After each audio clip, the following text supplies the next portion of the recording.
Alright, for this video, let's have a maintenance on our LP 100. So we make sure that there's no dust. So we will remove this, remove the top. So LP 100 Reason. So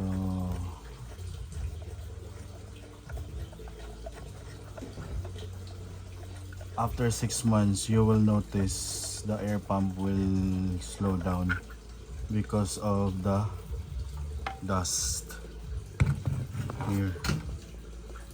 So we need to use this camera. So this is the suction area right here. Okay, that's enough. Then we will replace this or check, make sure there's still a flow, airflow on the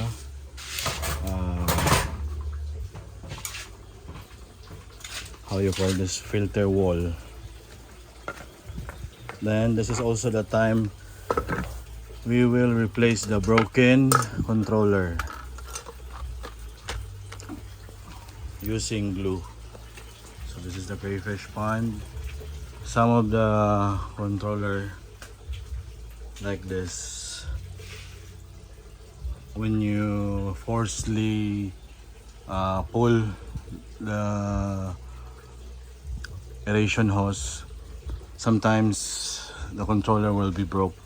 So we'll find other outlet that is already broken.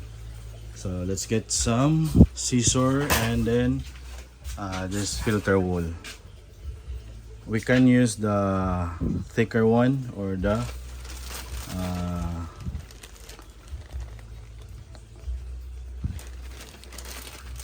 thinner one. Depends. It depends on the.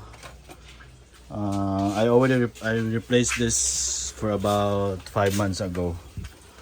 So it depends on the usability. So make sure that it's in order. This is the wool. Okay.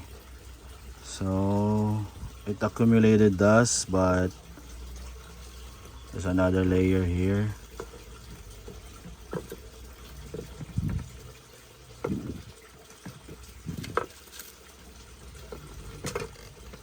Okay, so we will just clean this and then replace the broken parts. So that's the maintenance. Most of the time, to avoid the dust particle will be clogged on the aeration hose or controller. Sometimes you need to use an outlet like this. There's a breather, like a sponge filter, so it will have a direct blowout on air. So it also clean the I have a booster tank here. It also prevents overheating and prevent the dust accumulation. I noticed before, since this pond is 2 years now, I've noticed before that the aeration is really slow. I thought that the rubber is already broken.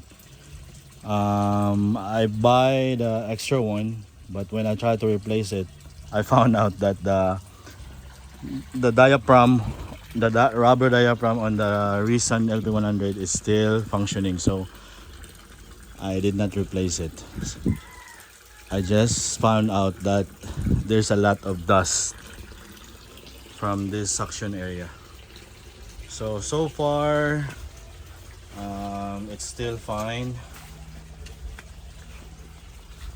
because it, yeah, as you can see,